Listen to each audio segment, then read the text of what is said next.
Good evening, Your Majesty. You've had a very long day. It ran over just a little bit today. But you started... In 1986, the Sunday Times suggested the Queen thought Mrs. Thatcher was uncaring and confrontational, that the Queen was a political infighter prepared to take on her Prime Minister. This was over-briefing by an enthusiastic Buckingham Palace press officer. The Queen was fascinated and sometimes amused by Margaret Thatcher.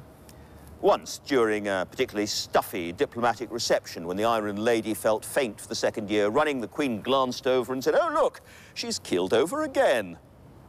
And the royal family isn't comfortable with too polarised politics. As the people at the top, they like the idea of the country holding together.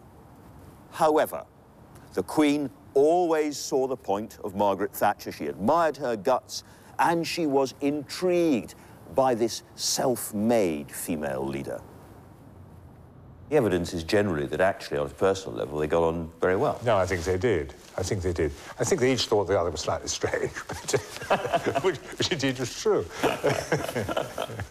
I am the 10th Prime Minister of Queen Elizabeth II's reign. Prime Minister. Tony Blair's New Labour presented a different problem, a vigorous government of self-proclaimed modernisers, which government insiders said had little instinctive feel for monarchy. Being in power changed that.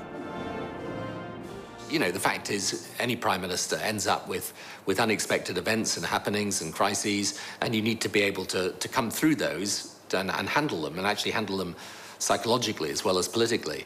And I often used to talk to her about the past, about previous prime ministers, what it was like, how they handled things, and she was, you know, she was prepared within the context of the audience to be very frank and open and informative, in fact. I mean, I think they want to do a deal if they possibly can. The question is whether we can get everyone through it at the end of this week, really. But it's, for the new countries particularly, they want one. And that's the best chance we've got of getting one. You can imagine. Britain now has an older, grandmotherly Queen who remembers so many forgotten scandals and got past that one crises. The Queen has, according to the great Victorian journalist Walter Bagehot, the right to be consulted, to advise and to warn. And the more experience she has, the more, perhaps, that means.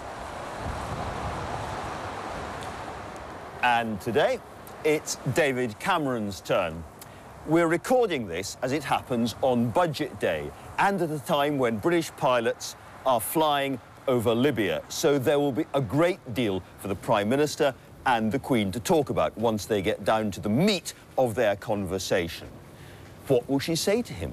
What will he reply? We will never know. And that is the point.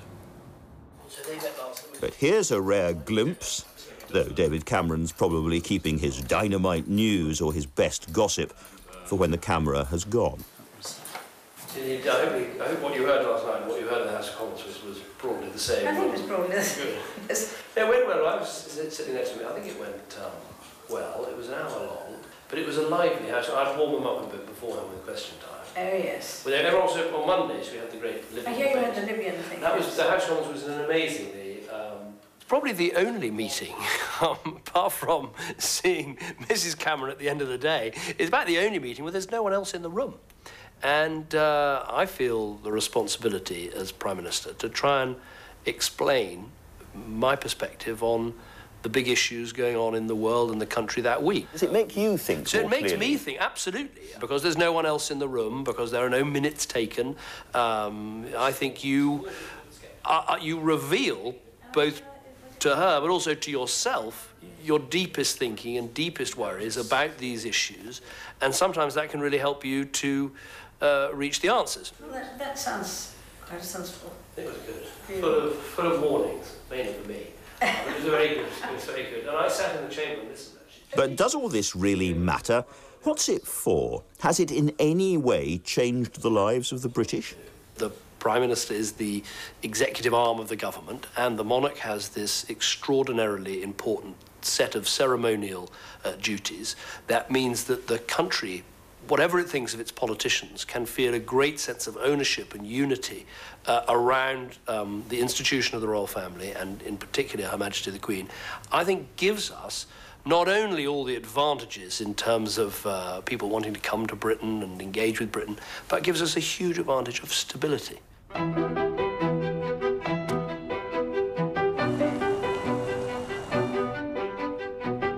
The Queen stays on top of things. She reads the newspapers, not just the Racing Post, the lot. She really does. Good morning. She listens to the radio and the evening news on television, and every day, wherever she may be, red cabinet boxes arrive, brimming with briefing documents and official government papers, and are carried to her through the corridors of the palace.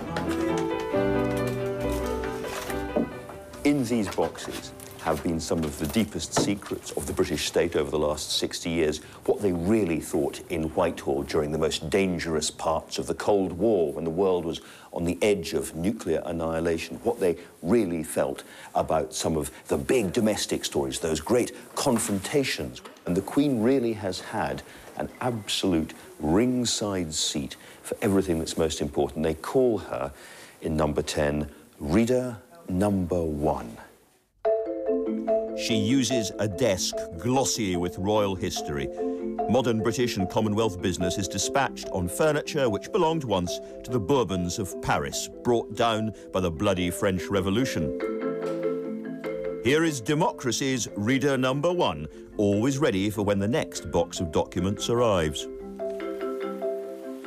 Why does she read those papers? Is it important that she sees the secrets of the state and knows what's going on? If she's going to fulfil that function of keeping prime ministers and secretaries of state on their toes in her weekly meeting with the prime minister or the bilateral she regularly has with the big ministers, she's got to be well primed.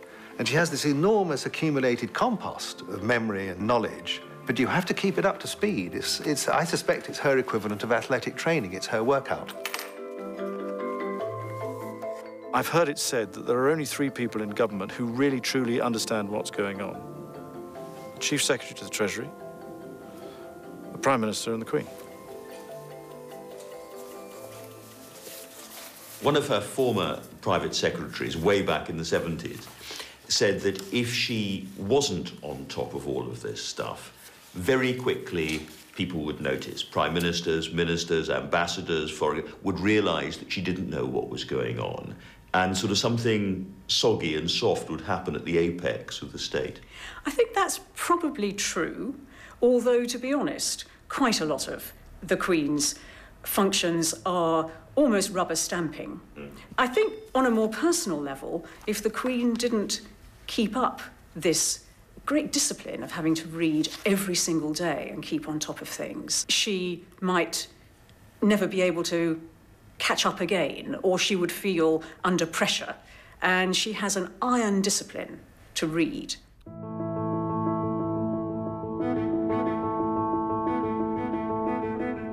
Iron discipline is, of course, a military quality, and the Queen grew up often surrounded by men with regimental instincts for timekeeping, order, dress code and duty.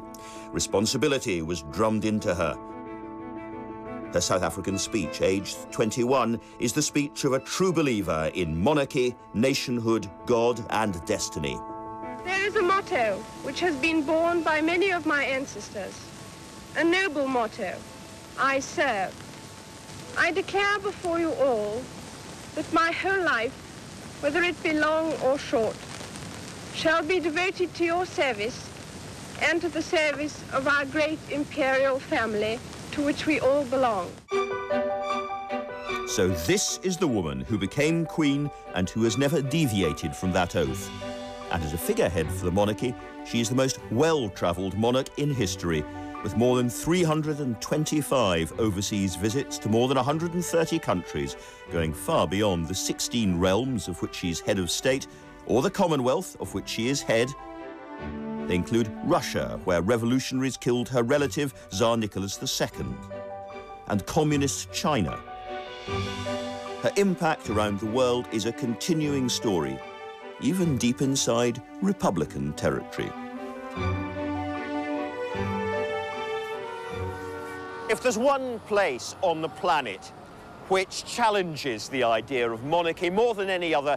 It's the United States of America, the most successful democracy of all time. They didn't just reject monarchy, they rejected our monarchy and built a system with an elected leader whose powers are far greater than any king or queen has ever had.